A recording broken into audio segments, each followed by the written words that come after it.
Hello all welcome back to our channel flow with Shweta's world. So Rakhi పండుగ వచ్చేస్తుంది కదా అండి. బయట కొనకుండా ఇంట్లోనే బడ్జెట్ ఫ్రెండ్లీగా పల్లి బర్ఫీ ఎలా చేయాలో చూపిస్తాను.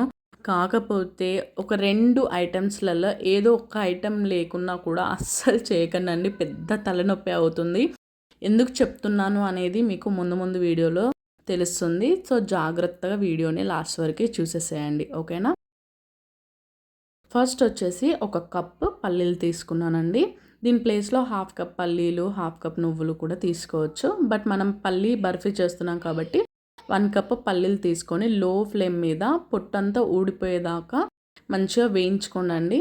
సో ఇది కంప్లీట్గా చల్లారిన తర్వాత ఈ పొట్టంతా తీసేసుకొని, ఇక్కడ నేను మీకు ఒక టిప్ చెప్తాను.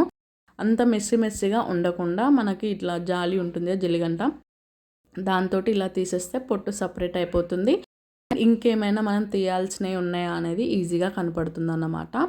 సో ఇలా అన్నీ తీసేసుకొని ఒక బౌల్లోకి షిఫ్ట్ చేసేసుకోండి. సో ఇలా అన్నీ తీసేసుకున్న తర్వాత ఒక మిక్సీ జార్లోకి ట్రాన్స్ఫర్ చేసేసుకోండి. సో ఇందులో మనకి సేమ్ కాజు టెక్స్చర్ రావాలి అండ్ కాజు టేస్ట్ రావాలి అంటే డెసికేటెడ్ కోకోనట్ అంటారు కదా, ఎండు కొబ్బరి, అది వేసుకొని పల్స్ మోడ్లో ఇలా కోర్స్గా గ్రైండ్ చేసుకోండి. మీరు ఒకటేసారి గ్రైండ్ చేస్తే కనుక ఆయిల్ సపరేట్ అయిపోయి ముద్దలాగా వస్తుంది.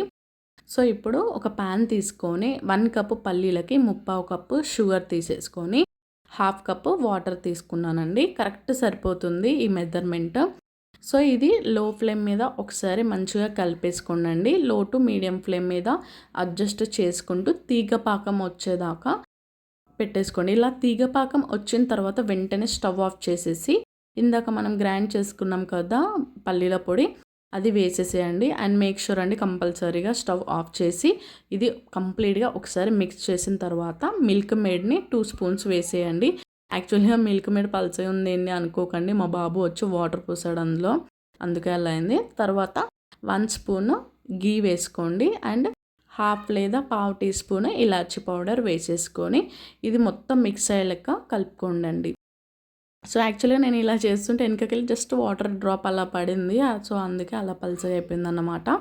సో అదేం పర్లేదు. మీరు ఇట్లా మొత్తం కలిపేసుకున్న తర్వాత అప్పుడు స్టవ్ ఆన్ చేసేసి ఇట్లా రిబ్బన్ ఫామ్ ఇప్పుడు చూపిస్తున్నా కదా, రిబ్బన్ ఫామ్ వచ్చే కన్సిస్టెన్సీ దాకా మీరు స్టవ్ ఆన్ చేసేసుకొని మళ్ళీ స్టవ్ ఆఫ్ చేసేయడమే, అంతే. అంతకంటే ఎక్కువ ఉంచుకోకండి.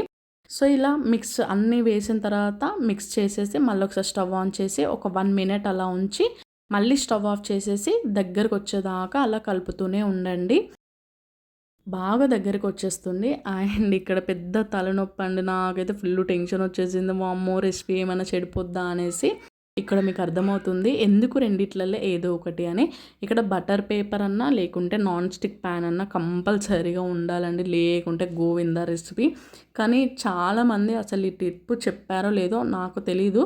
నేను కొన్ని వీడియోస్ చూసినప్పుడు వాళ్ళైతే చెప్పలేదు, బట్ నేను చెప్తున్నానండి.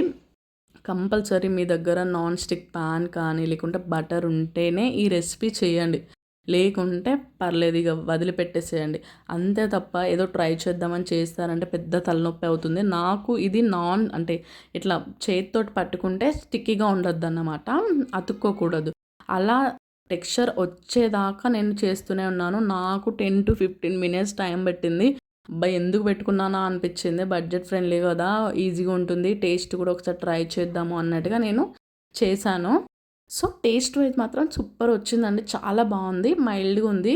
బట్ ప్రాసెస్ చాలా టఫ్ అనిపించింది. చాలామందికి ఈజీ అనిపిస్తుంది కానీ చేసినంత చెప్పినంత ఈజీ కాదండి చేసినట్టుగా నాకు అనిపించింది. సో ఇలా నాన్ స్టిక్ అయిన తర్వాత చేతులకి ఒక్కసారి నెయ్యి రాసుకొని ఇలా మన చపాతీ కర్రతోటి కూడా నెయ్యి రాసేసుకొని నార్మల్గా ఇప్పుడు కొద్దిగా మందంగా ఉండేటట్టుగా మనం బర్ఫీ ఎలా ఉంటుంది అంత మందంగా మీరు చపాతీలాగా చేసేసుకోండి.